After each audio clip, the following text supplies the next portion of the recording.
মিম মিম সাকিনের মিম উপরে সাকিন সুকুন হলে সাকিন মিম সাকিন হবে। মিম অক্ষরে সাকিন হলে মিম সাকিন, তাহলে নুন সাকিন কাকে বলবো?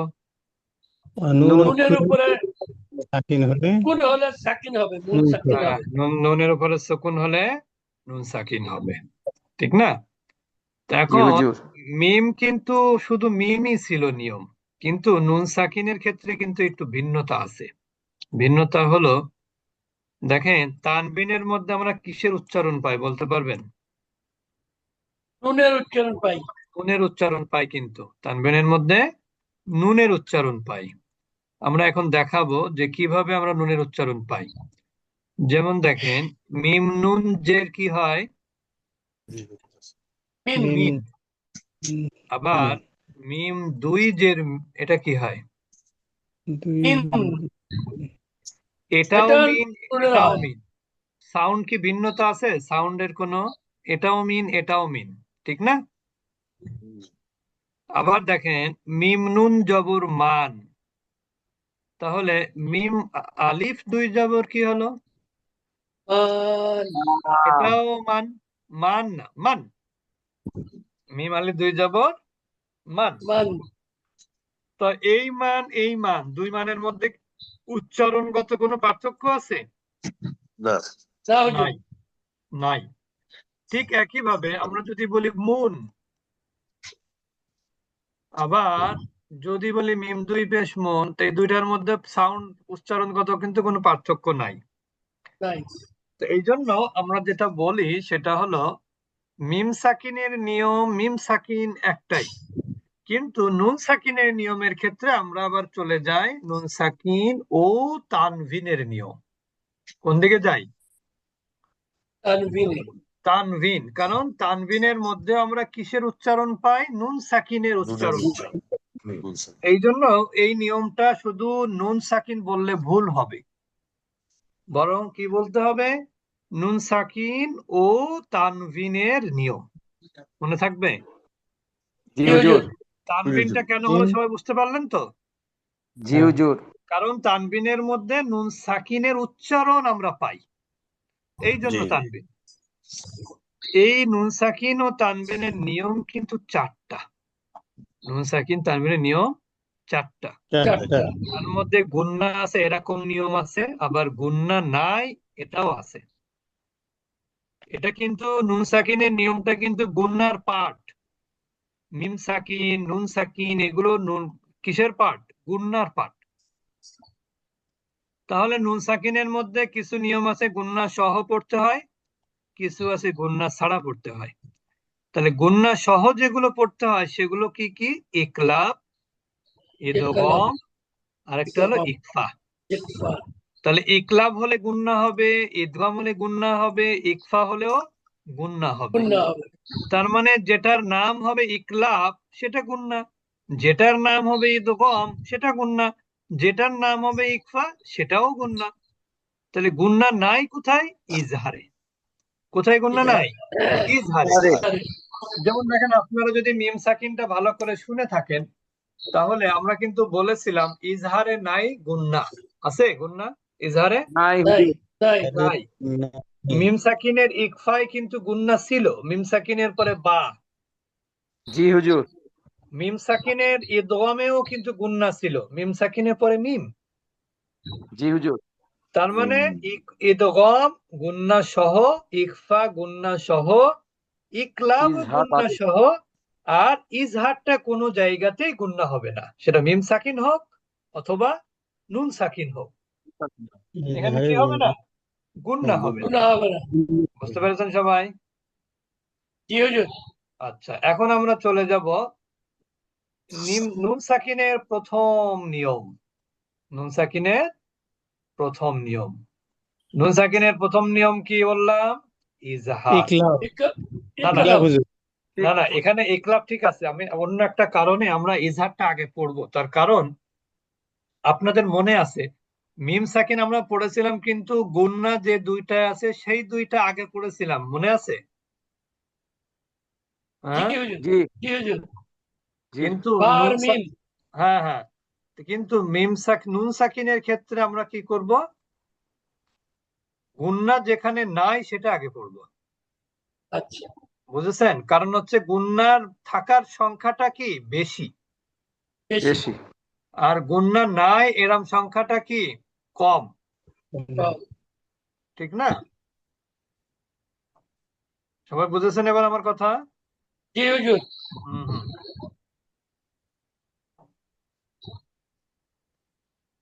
আচ্ছা, তাহলে আমরা এখন চলে যাব, দেখতে পাচ্ছেন নাকি পাচ্ছেন না? স্ক্রিন শেয়ার হয় নাই। আচ্ছা আচ্ছা, এখন ওস্তাদ জি এখন এখনো আসে নাই। নাই আসসালামু আলাইকুম ওয়া রাহমাতুল্লাহ। ওয়ালাইকুম আসসালাম স্ক্রিন ওয়া শেয়ার হয় নাই রাহমাতুল্লাহ। হুজুর। এখন এখন এখন এখন এখন আসে এখনো নাই। হয় নাই। এই যে জি এখন ভিজুয়াল। আচ্ছা আচ্ছা, তো এখানে দেখেন ইজহার শব্দের অর্থ কি? ইজহার শব্দের অর্থটা যদি মনে রাখা যায় আরো পড়াটা সহজ হবে। ইজহার মানে স্পষ্ট করা। ইজহার মানে কি? স্পষ্ট স্পষ্ট। করে পড়া। স্পষ্ট করা মানে কি? কোরআন তেলাওয়াতের সময় অস্পষ্ট কখনো জানেন? গুন্নার সময় অস্পষ্ট হয়, আর গুন্না না থাকলে কি হয় না? অস্পষ্ট হয় না। আমি একটা উদাহরণ দিলে আপনারা বুঝতে পারবেন। যেমন আই এন, এখানে কি এনটা স্পষ্ট উচ্চারণ হয় না? ইন, হ্যাঁ, জি হুজুর এখানে কিন্তু হ্যাঁ। ইনটা আইএন ইন। এখানে ইন বলতে বানান করলে বাংলায় কি উচ্চারণ লিখবেন? রস্যই দন্ত ন। কিন্তু আমি যদি বলি যে ই এ টি আই, এই যে আইএন, এখানেও ইন এখানেও ইন, এরপর একটা জি দিলাম। এখন এটার বানান আমি লিখবো কিভাবে? রস্যই টয় রস্যি অনেশ্বর। এখানে কি আমি এন উচ্চারণ করতে পেরেছি? না হুজুর। আমি কিন্তু এখানে উচ্চারণ করছি ইটিং, আর এখানে কি উচ্চারণ করলাম? ইন। ইন।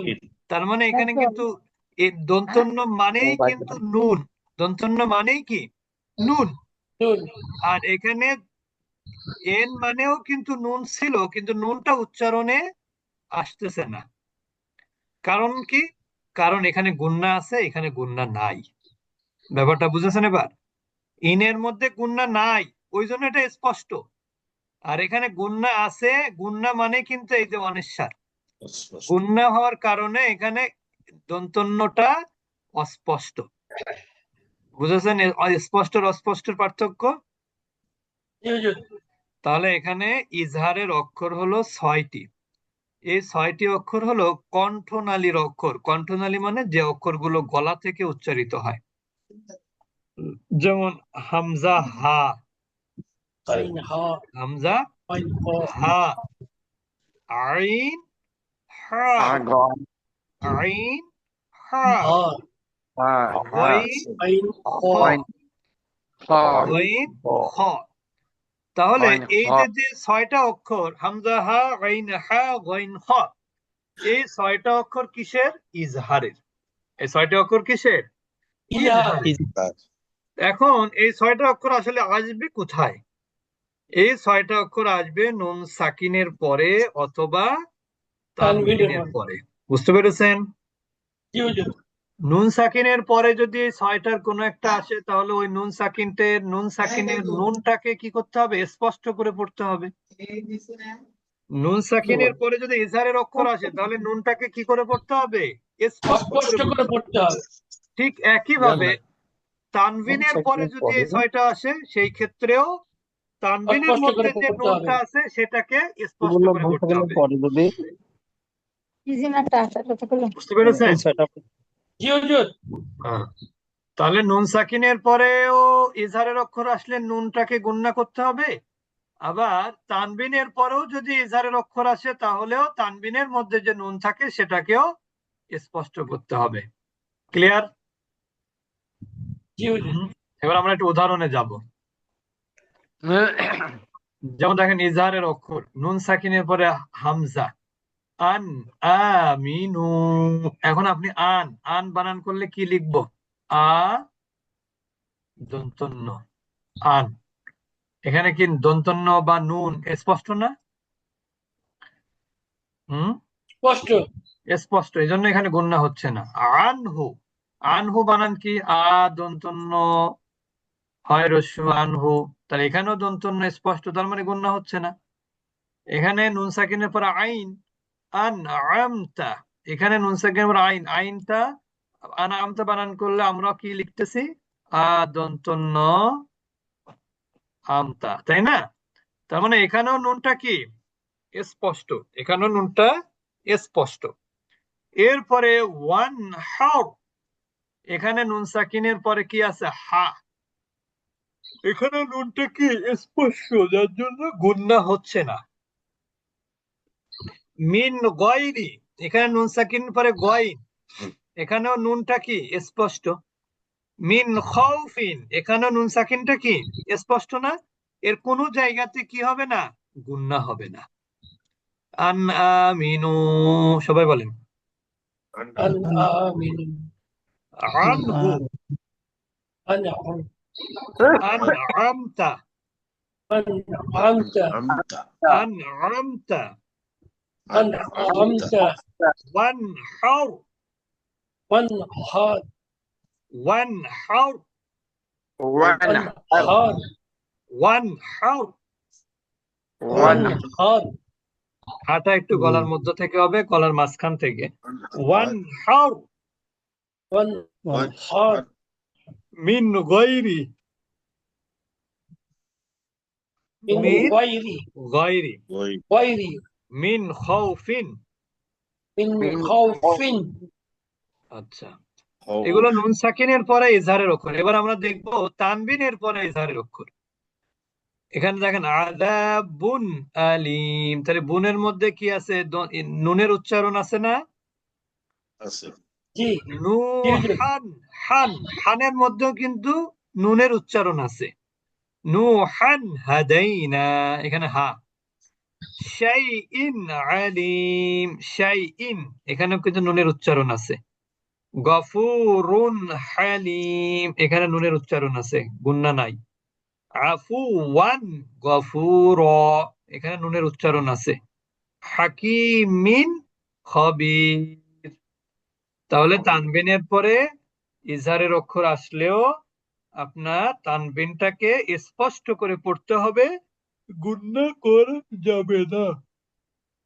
সবাই বুঝেছেন? তাহলে এখানে কিভাবে পড়বো? আযাবুন আলিম, সবাই বলি।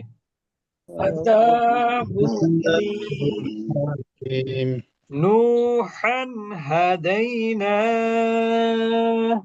নুহান হাদাইনা শাইইন আলিম, শাইইন আলীম শাইইন আলিম, শাইইন আলীম গফুরুন হালিম, গফুরুন হালিম আফুওয়ান গফুরা, আফুওয়ান গফুরা হাকিমিন খবির। হাকিমিন খবির। তাহলে এখানে আমরা দুইটা উদাহরণ দেখলাম, নুন সাকিনের পরে ইজহারের উদাহরণ এবং তানবিনের পরেও কি দেখলাম? ইজহারের উদাহরণ, ঠিক না? এখন আমরা চলে যাব আরেকটা প্রকার, এগুলো কিন্তু গুন্না ছাড়া। ইজহারটা কি হবে? গুন্না ছাড়া তাছাড়া স্পষ্ট করে পড়তে হবে। এবার আমরা গুন্নার প্রকারের মধ্যে একটা প্রকার পড়বো, সেটা হলো নুন সাকিনে ইকলাব। ইকলাব, ইকলাব শব্দের অর্থ জানতে হবে। ইকলাব অর্থ পরিবর্তন করা। ইকলাব অর্থ কি? ইকলাব অর্থ কি? পরিবর্তন করা। পরিবর্তন করা। ইজহারের অর্থ কি? স্পষ্ট করে পড়া। স্পষ্ট করা। আর ইকলাব অর্থ পরিবর্তন করে পড়া। আচ্ছা, এখন বলেন, নিশ্চয়ই এখানে পরিবর্তনের কোনো ব্যাপার আছে, এই জন্য নামটা পরিবর্তন হয়েছে, ঠিক না? আছে তাহলে কি পরিবর্তন হবে মনে রাখবেন, নুনটা মিম নুন হাম নুন পরিবর্তন হয়ে মিম হয়ে যাবে। তাহলে কি পরিবর্তন হবে? নুনটা নুন মিম পরিবর্তন হয়ে হয় যাবে, মিম হয়ে যাবে। ঠিক না? হ্যাঁ যেমন দেখেন আপনারা জি হুজুর। অনেক সময় বাংলা লেখার সময় দন্তন্বয় ময় থাকলে কি উচ্চারণ হয়? ময়ের উচ্চারণ হয় না? হ্যাঁ, হ্যাঁ। হয়। বার উচ্চারণ হয়। হ্যাঁ, তো এরকম আরবিতেও তার কোরআনেও নুন সাকিনের পরে মাথায় মনে রাখবেন, নুন সাকিনের পরে যদি বা অক্ষর আসে তাহলে ওই নুনটা মিম দ্বারা পরিবর্তন করে পড়তে হয়। যেমন এখানে আছে আন বিয়া, আন আন, কিন্তু আসলে হবে না আন, কি হবে? আম হবে, আম। নুনটাকে মিম দ্বারা পরিবর্তন করব। এখন আপনি বলতে পারেন কোরআনে তো মিম দেয়াই থাকে, যদি কোথাও দেয়া না থাকলে তাহলে আপনি নিয়ম না জানলে পড়তে পারবেন? না হুজুর। পারবেন না। তাহলে আমরা কি বললাম? নুন সাকিনের পরে যদি বা অক্ষর আসে, মাত্র একটা অক্ষর বা, তাহলে ওই নুনটাকে মিম দ্বারা পরিবর্তন করে পড়তে হবে।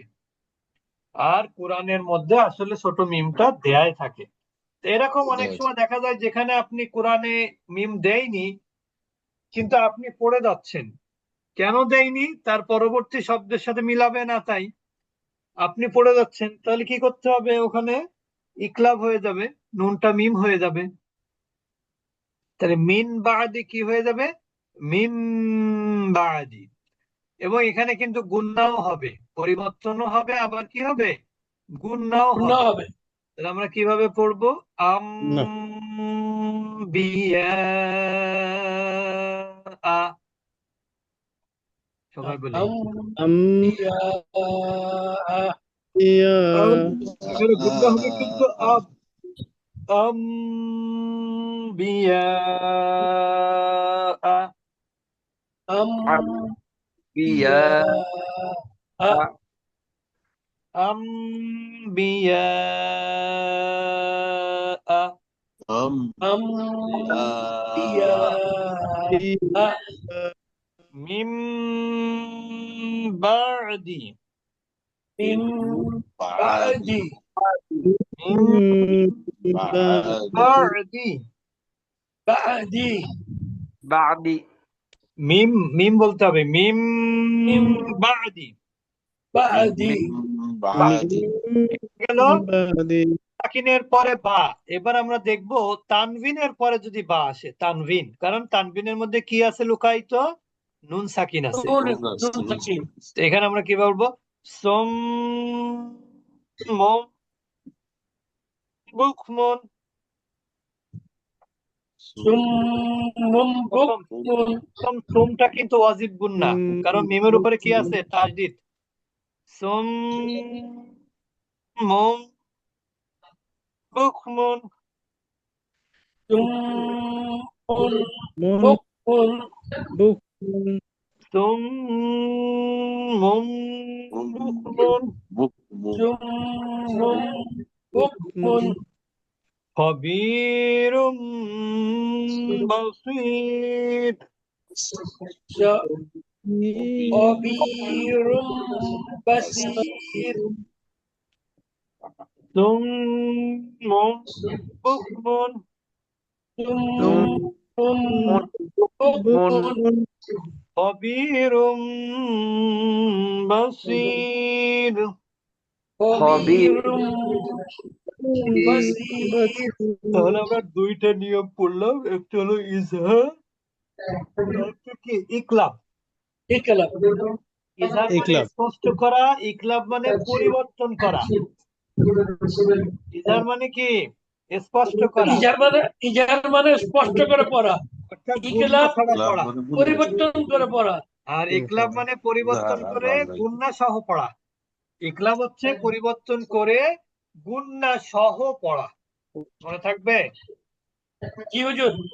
তাহলে ইকলাব হচ্ছে পরিবর্তন করে গুণনা সহ গুন্নার সাথে পড়া। পড়া। তো আমরা আজকে এই পর্যন্ত রাখলাম, আরো দুইটা বিষয় আছে, ওটা আমরা ইনশাল্লাহ আগামী ক্লাসে পড়বো। যদি রেকর্ড না পান আমাদের